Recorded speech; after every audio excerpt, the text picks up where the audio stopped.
Hi everyone, this is Billy. I've started a new hobby of camping recently, and I'm now doing some DIY work on stoves.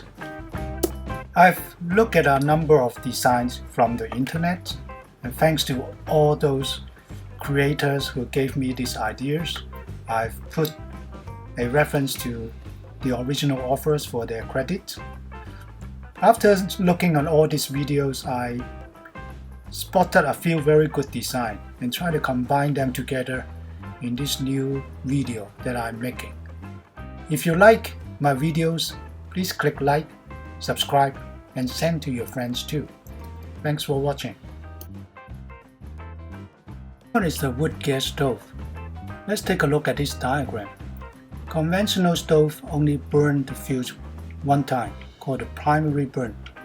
But for wood gas stove, the material and gas generated from the primary burn, known as wood gas, will be collected at the top of the stove, and a jet of those gas will catch fire and then create a secondary burn. In combination of both, it will be more efficient and reduce the smoke because the smoke itself is being burnt a second time.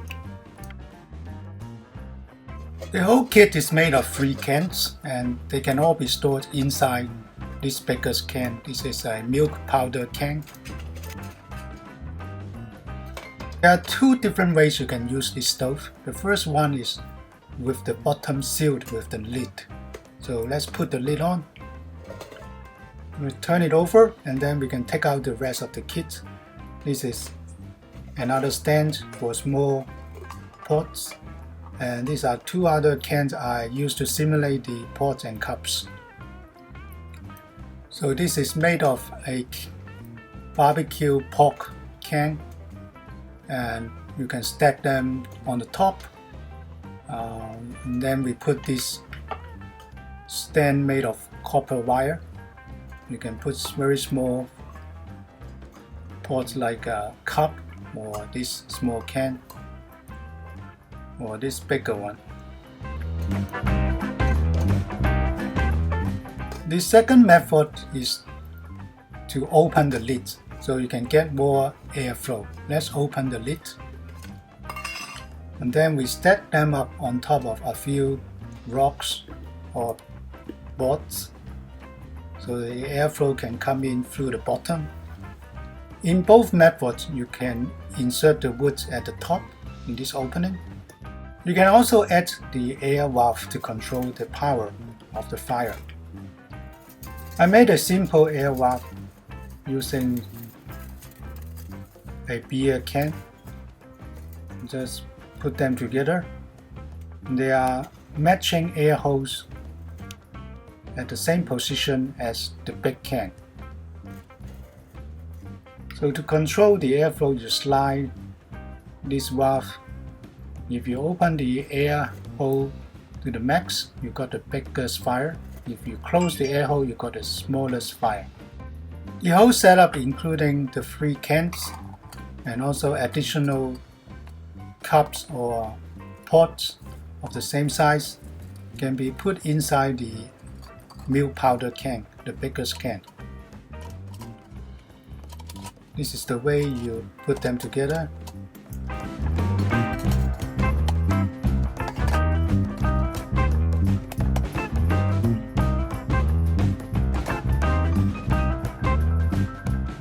Let's look at the tools. We don't need a drill, we just need this special can opener with a sharp tip so you can open holes in the can. They will open triangular holes in the can. This is the metal sheet cutter, or if you don't have that, you can use the scissor to cut the can. Then you need this file to smooth out the edges, and you have the pliers. For the material, we need 3 cans. First is a milk powder can. Second one is a big fruit can. Third one is a barbecue pork can. Let me measure them for you, and you can find similar cans of similar size. This is 16 centimeter. The middle can is around 12 centimeter. Smallest can is around 6 centimeter tall. And then about the diameter, the biggest can is 13 cm in diameter. The middle one 10 cm. Smallest one also around 10 cm. The other thing we need to check is the middle can and the smallest can should be able to stack up and firmly hold together. You need to choose the can with one side bigger and the other side smaller. The bigger side we can stack up easily. The smaller side you see won't fit. The other end is the bigger side, so we can stack up firmly and it will not move. The middle can need to be able to slide into the bigger can, leaving an air gap of around ½ inch. If you don't like the paint on the can and want to go with a shiny silvery surface, then you need to remove the paint using one of the methods. And this method using steel wool doesn't seem to work. Sandpaper seems to be better, but you need to take a lot of time. This spinning brush seems to be a little bit better, but still just scratching the surface. Let me try this rotating drum with the sandpaper, see if it works. It seems to be a bit better, but you need to be patient. It's doing that bit by bit. After 10 minutes, I finally removed all the paint. Now it's a shiny silvery surface. We'll be using this type of can opener with a sharp tip to punch the hole in the can. So the way it works is we'll hinge on the edge of the can and then push the knife into the can and create a hole, the triangular hole. But when I first bought this one, I found it's very blunt, so it ended up deforming the can. The hole is still there, but the can is deformed. So what I did is I will use a file to file it a few times to create a sharp edge, so the knife is sharper to just cut through the can much easier.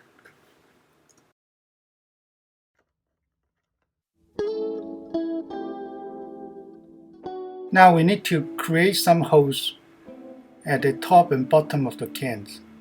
So to make sure we make the holes evenly distributed, we will use a tape ruler and measure the circumference of the can. It's around 40 centimeters. We are going to create 10 big holes and 10 small holes. So for the big holes, that means every 4 centimeters we need to make a big hole. And then in between two big holes we'll make a small hole. So let's mark it first. To make my video, I stick a paper tape on the can and then mark it like this. And then open the hole with the can opener. After that, I find it is very hard to remove the tape because it's stuck into the can. In the end, I do away with the tape and just stick the tape ruler onto the can and just look at the scale of the ruler and just punch the hole every 4 centimeters. In that way, I don't need to do the dirty work of removing the sticky tape afterwards. Once all the 10 big holes are completed, you may want to create small holes in between every 2 big holes. The way you make small hole is to drive the knife halfway in. Just look at the size of the triangle, it's almost half of that of the big one.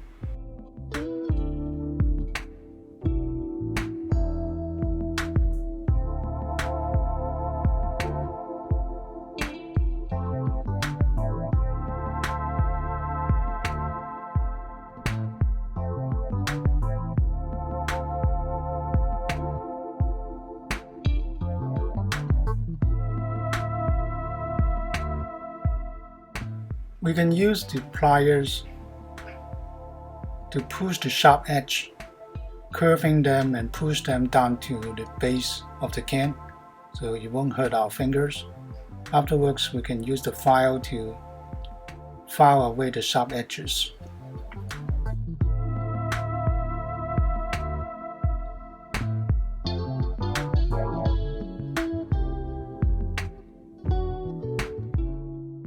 Once all the filing and filing are done, we need to do a finger test. That means run your fingers across the circumference inside and outside. Make sure there's nothing that hurts your finger. If you find the can has been deformed a little bit, you can use your finger to push it out to resume the original shape. Last step is very important. You need to make sure the lid can still close in firmly.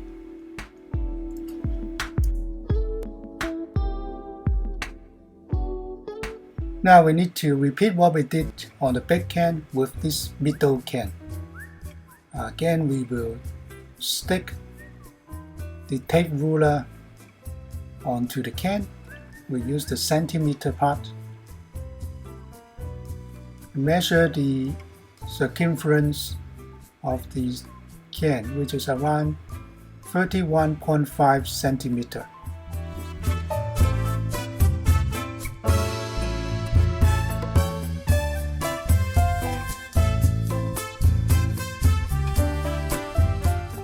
We'll be making 10 holes at the top and the bottom of the middle can. So that means every 3.15 centimeter we'll put a hole in. So let's mark it. Your numbers may be different, but to help myself, I just do an Excel calculation and follow the mark and the measurements are shown on the screen here. The holes we are going to make at the top of the middle can, that means the end with the opening, will be half big. So we need to drive the knife halfway in. Once it's done, we use the pliers to push the sharp corners into the wall of the can so we don't hurt our fingers.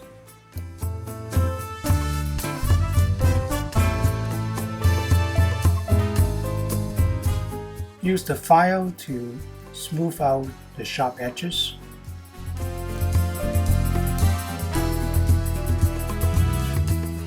Then we need to cut big holes at the bottom of the can. So again, 10 big holes, and we'll skip every 3.15 centimeter. Now we need to turn the can around and we need to cut big holes at the bottom of the can. So we do it the same way, at the same position where this hole on the side wall has been opened. So you just hinges on the same edge and punch the hole deeply into the bottom of the can, creating the matching big holes. This big hole at the bottom of the can is to want to drive the air into the can, so you can help the combustion. So need to be big holes.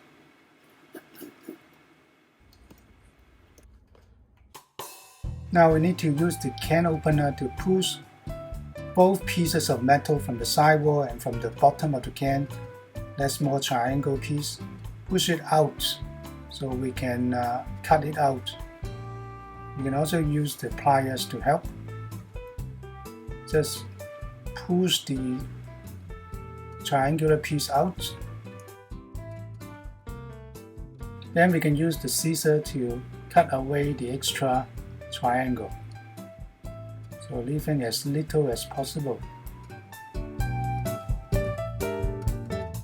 Use the pliers to compress the sharp edges into the bottom of the can, so it won't hurt people. You may need to roll it so the sharp edges will be buried into the bottom of the can.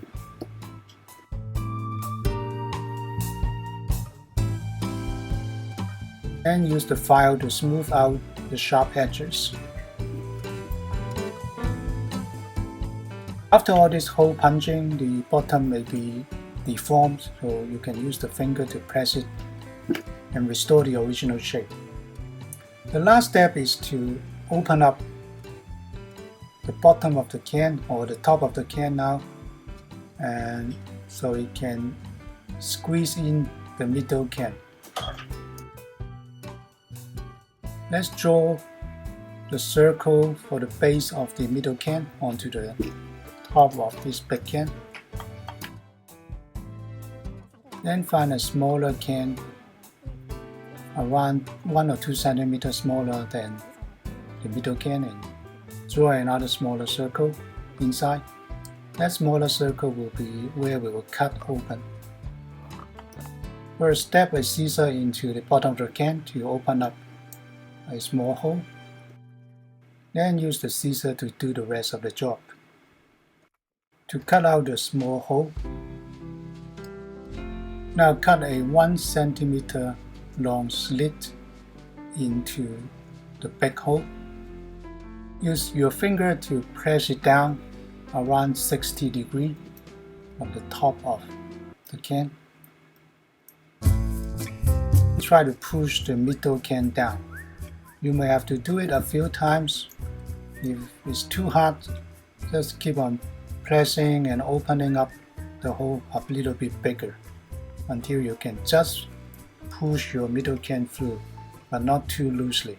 After pushing it through, the middle can should hold there firmly.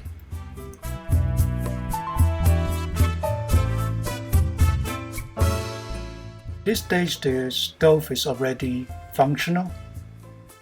We just need to add the pot stand. We'll use this small can to be the pot stand, but in order to improve airflow, we'll need to also start punching the holes. We need to punch 10 holes, so it's again 3.15 centimeter between every 2 holes. And these should be big holes, so drive the opener all the way through.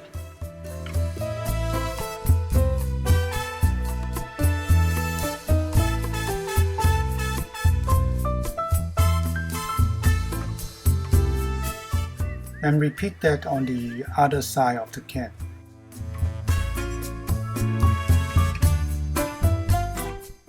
Next, open up a window on one side of the can. The window cannot be bigger than 1/3 of the circumference of the can, otherwise the can will not stand up properly. But it needs to be big enough to allow you to insert the woods to fuel the fire. Last, cut open the bottom of the can and leaving only 1 centimeter at the edge. That 1 centimeter will be useful to hold the triangular ring that we are creating. So you can support smaller pots like a cup.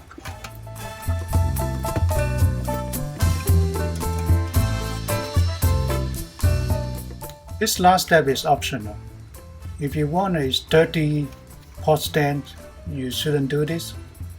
But if you think it's sturdy enough and you want to store this pot stand inside the can, so it can be a 1 unit, you can cut and break this circle so you can make the pot stand a little bit bigger, big enough that it can be stored away in between the walls of the middle can and the big can. Of course, you need to twist it, adjust it so it can fit in. But this is a good way to hide the pot stand inside the whole kit, so you don't need to carry another pot stand. If you want to control the size of the frame and the energy of your stove, you can create an air valve using the Coke cans. Just cut out a stripe of the Coke can around 1 inch tall, and then connect a few together. Then cut slits so that it can hold together. Find it outside the base of the big can where you see the air hose. And then match the air hole and cut out exactly the same triangular hole matching the big air hose. Ignore the small air hole for the time being. Just cut out all the position where you have the big air hole. Then as you slide this valve, you will either open the big air hole or close the big air hole. That way you can adjust the size of the flame and the power of the stove. There you have it, a DIY wood gas stove made of milk powder can that all fit into the can itself, the stand, additional cook kits with the triangular ring, all can be fit inside, and you can adjust the power and take it away when you don't need it and put it back into the milk can. That's all I have for today. Thanks a lot for watching. If you like my video, click like, subscribe, and share with your friends too. Thank you. Bye.